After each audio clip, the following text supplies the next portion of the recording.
Well, I think the work ethic is decent. I think there's more competition up and down the lineup, and I think that's where you start. More competition, good work ethic, and then you go from there. Really difficult to say. We got enough new guys that some of the returning players may not be playing much, and that's still something way up in the air. It's competition. I like that. It's easy to get people motivated that way.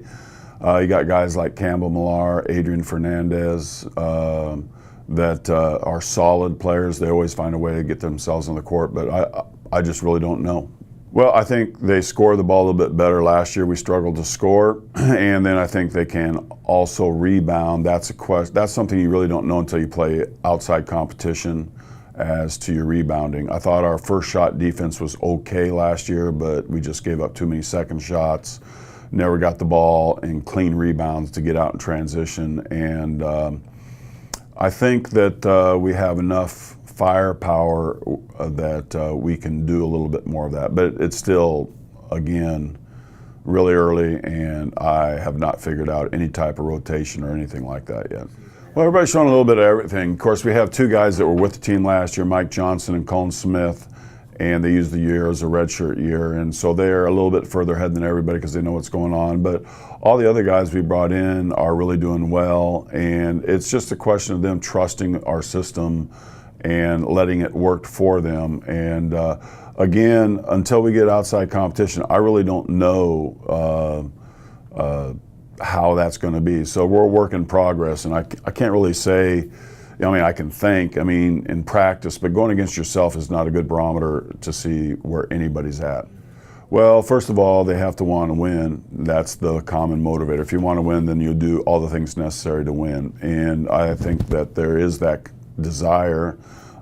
We're in a big hole. We were really bad last year, and it's really tough to dig out of it. It's going to take some perseverance. It's going to take some toughness. And I think looking at the overall roster, we have a pretty good mix of really young, pretty new, veteran transfers coming in as juniors, and then a few guys that are seniors that should be hungry. And the idea is to try to start building back to a level that we have aspirations of getting to Kansas City. And I'm not sure, the league keeps getting better. I'm not sure how good you have to be, and I'm not sure where we're at with that. So until we start playing games, it's going to be really hard to say. I don't know. I can't figure them out. It was okay. It was okay last year, but just okay, and when you don't have a lot of firepower or you're lacking in something, gets you to the type of season we had last year. So, we'll see. Those are questions that in December are a lot easier because you've taken your lumps, maybe you've given a few, and until then, everything looks either good or bad, but it's not against anybody else. You gotta compete against somebody else, so we'll have to see.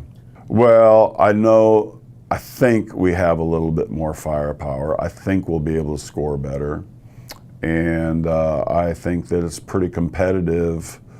Maybe 1 through 12, 1 through 15, and that's a good thing, but it can also be a bad thing in that you don't have guys stepping up in that top 7, 8, or 9, and you're always fishing around for rotations and roles, and players need to know their rotation, they need to know their roles so that they can get comfortable and confident, and it's just going to take time, I think. Well, non-conference, we always play as tough as we can. We go to Columbia College twice, and it'll probably be all top 20. Columbia College and William Woods, top 20 teams. We also go to Briar Cliff, which is a really tough place to play, and a top-notch NAIA School 2 for a tournament. We play 2 American Midwest schools, William Woods and Missouri Baptist, at their place, and then we have the rivalry with Hannibal LaGrange that handed it to us last year. So non-conference is going to be tough. It should prepare us. In the conference, I think obviously William Penn, they just find ways to get really good talent up there, and they're going to be really tough until somebody shows us differently. They're the team that's you're going to have to beat. And then I haven't looked and studied what other guys have brought in. I think Grandview has a lot better. I mean, they were pretty good last year, probably underrated. And Graceland will probably be pretty good. You know, and I'm looking in our division. Clark has been improved. Mount Mercy was a national tournament team last year. Our division is probably going to be, judging from last year, the stronger of the divisions, except, you know, you have the perennial powers like Evangel, Mid-Am, Benedictine, and the other ones. So hard saying who's going to separate themselves. You got to stay healthy. Injuries. Central Methodist is always good. Missouri Valley. So you know, we just have to wait and see. And I've said that a lot in this, but it really is hard to predict. I know everybody wants predictions, but just a lot of experience. You have to go through the wars and the battles and see who's left standing. Well, 26 last year was terrible because we weren't very good and we lost a lot, and then it gets in your head and then you find ways to lose. I mean, we were ahead a lot of games in the second half, and then you find ways to lose, you know, and then it gets into your psyche. Might have been better, 19 games, if I'd have gotten a softer schedule, but I didn't. I'm the world's worst scheduler. I know that. But you got to play the games. You know, you got to play the games, and, you know, if you're good, you don't mind playing them. If you're not good, then you do mind playing them. So just schedule them, make sure you're there by tip-off time and see what happens.